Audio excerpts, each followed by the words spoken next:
Are the Detroit Lions riding on fumes? Are they riding on the fumes of what is a phenomenal roster? Welcome back to an all-new episode here at Let's Talk Lions.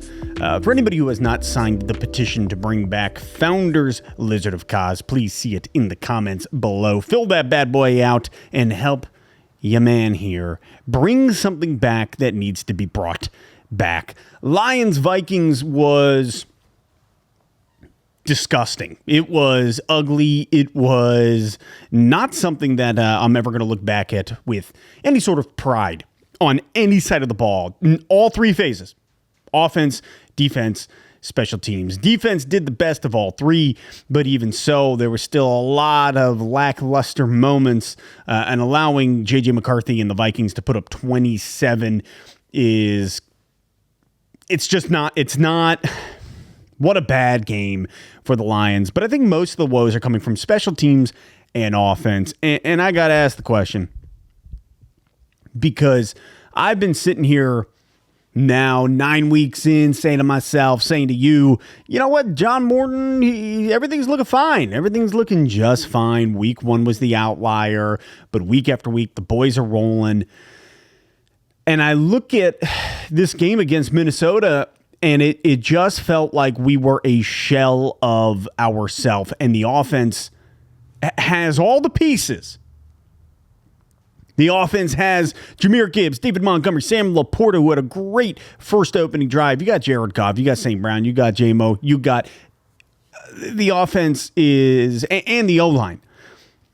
And yet, with those pieces, the Lions could not get anything going at all. Jahmyr Gibbs, arguably the worst game of his career. Not even arguably. It was the worst game of his career, behind an O-line which performed at a bottom tier of performances, and that is with every starter that we had. Like, I look at this game, and I'm like, I think Gibbs put up 25 yards.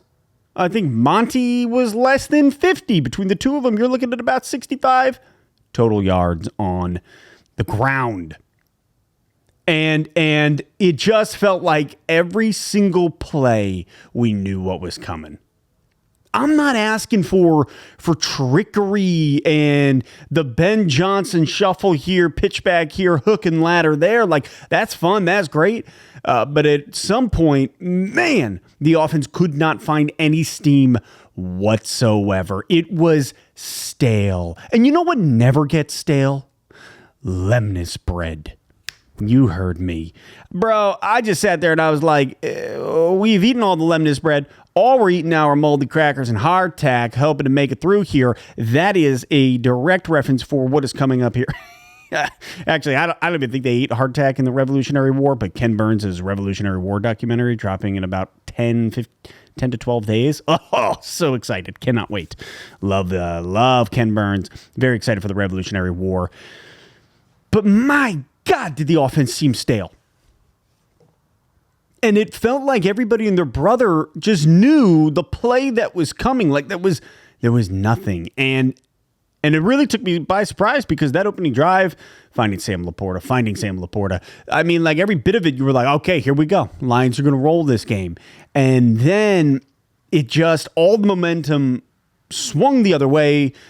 And it wasn't even like in Minnesota's favor. It was, I will say this, Brian Flores dialed up a defensive game where it was like he knew exactly what John Morton was going to do. He had it dialed up, speed dial.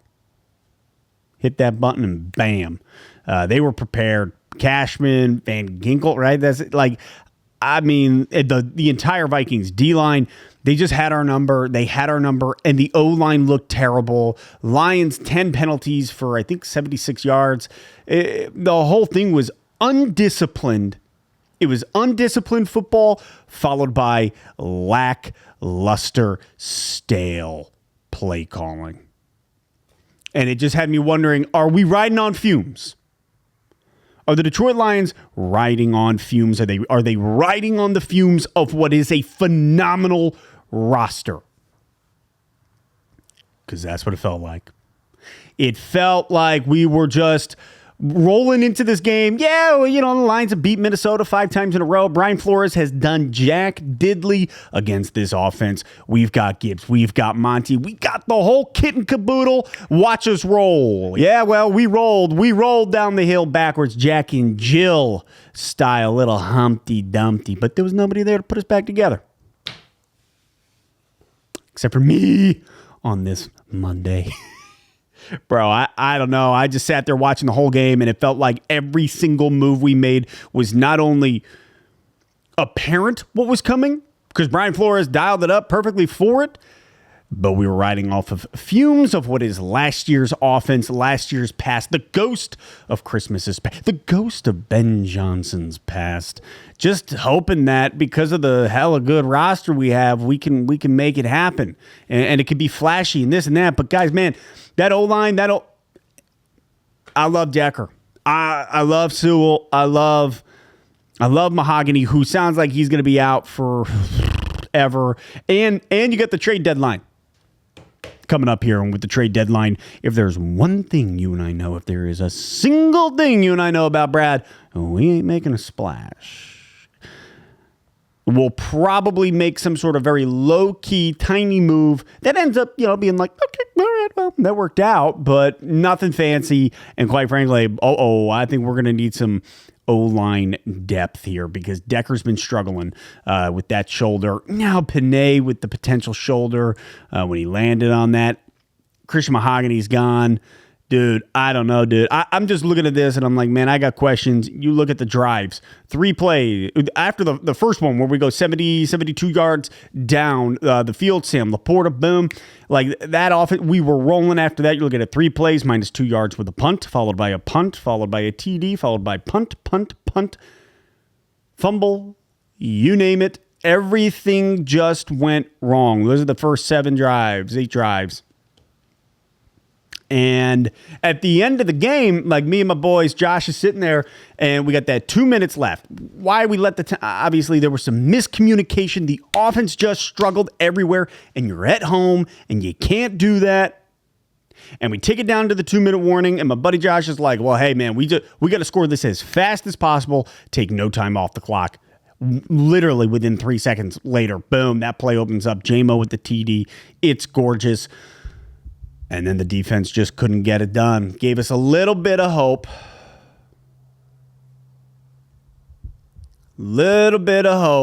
Just to take it all away. And I'm looking at this, and I'm just wondering, John Morton. Because, I don't want to say... it's so tough, because I do believe that Dan Campbell's going to put the right guys in the right positions. But there's a part of me just wondering, are we riding on the fumes of what is a phenomenal roster, being able to win games? But then in a situation like that, it just felt stale and predictable, and that is a problem. That's a huge problem because you're going up against a 500 Vikings team, a Vikings team that's not going to the playoffs. Forgive me. I just don't see it. And maybe I'm wrong, but no, they're not going to the playoffs. So I don't know. I'm like, if that's how you're going to perform against a 500 Vikings team, how are you supposed to beat Philly? And I know Brian Flores is one of the best in the business, and that's awesome, dude. But nah. Can't be doing that. Cannot be as stale as that. So with that being said, just some thoughts coming in on this not Victory Monday. Funny to sit here, last year only 2 losses. Here we are. Now we've got 3. I had the Lions after looking at it off the bye. Bro, off the bye. Hate coming off the bye and looking flat like that. Flatter than Stanley himself. Put that man in an envelope and ship him.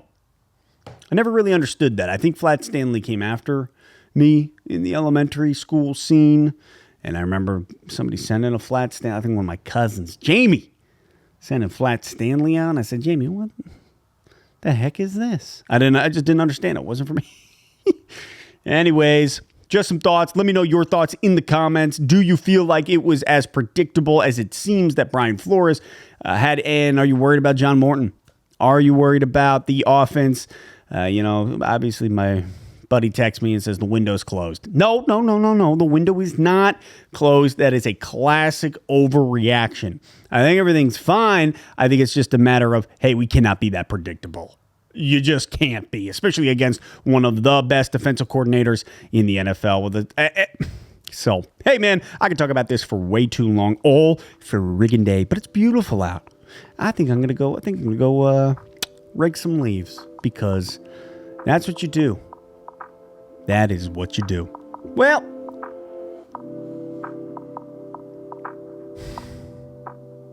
lemon spread.